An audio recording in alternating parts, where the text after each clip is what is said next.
Hello po, magluto po ako ng traditional na igado. Punasan ko muna po itong aking bok. Malinis na po ito. Lagay na po ng mantika. Ayan, 2 tablespoon. Giling. Lagay ko na po yung dalawang medium size na sibuyas. Hintayin ko lang po mag-caramelize ng kaunti. Ayan, pwede na po yan. Nag-yellowish na ng kaunti. Sunod ko na po yung bawang. Isang buong bawang na tinadtad.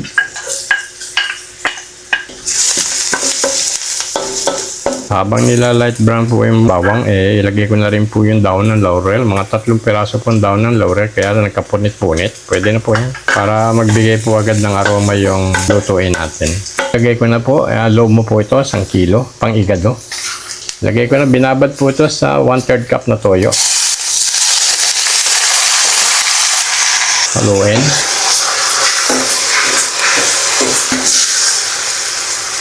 Lutuin lang na 5 minuto. Takpan.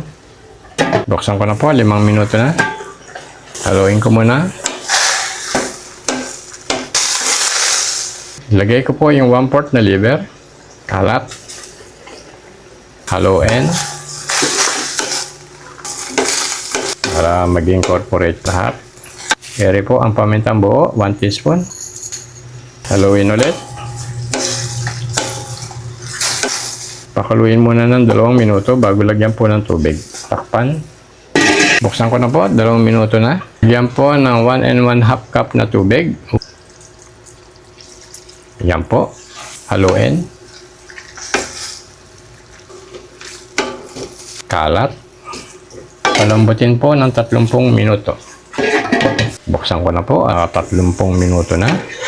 Lagyan ko po ng 1/4 cup na suka.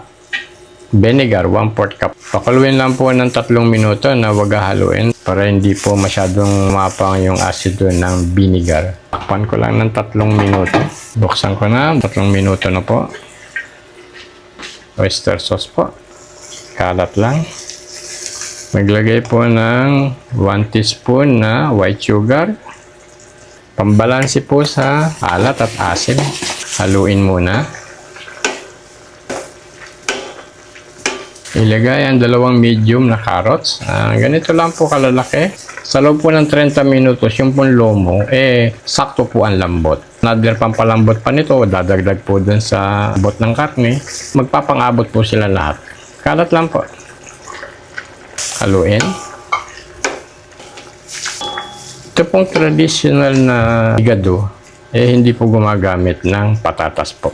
Pero kung gusto niyo pong gumamit, pwede naman po, optional po naman. Pakuluin lang po ng 5 minuto. Buksan ko na, naka 5 minuto na po. 100 gram na green peas. Lagay kong ganyan. So, malilit po kasi yung siling barako, kaya 4 na pirasong katamtaman ng laki. Isang mangkok na maliit. Kalat lang po. Haluin.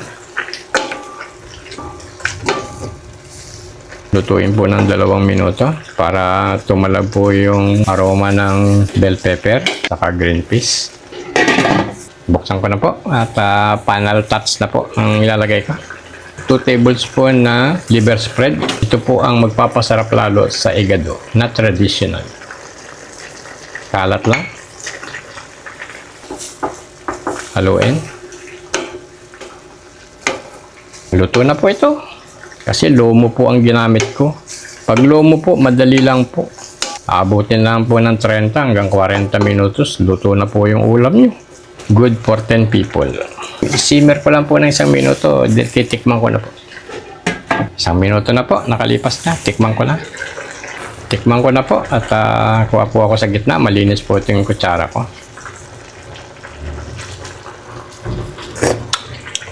Sarap.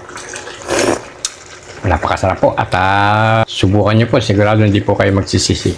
Tama po yung timpla, yung nilagay ko po mga pampalasa, nagka-incorporate na po silang lahat. Saktong-sakto po ang lasa ng igado na traditional. Hingi po si Bunso at saglit lang po. Karne tsaka Atay. Ito atay. Atay tsaka baboy. Ito itong siling barako, healthy to. O, ayan. Ayan, baby. Kung sino po ang gustong sumubok, sigurado pong mapapasarap po kayo at mapaparami po kayo ng kanin. Marami pong salamat at sa muli, thank you po.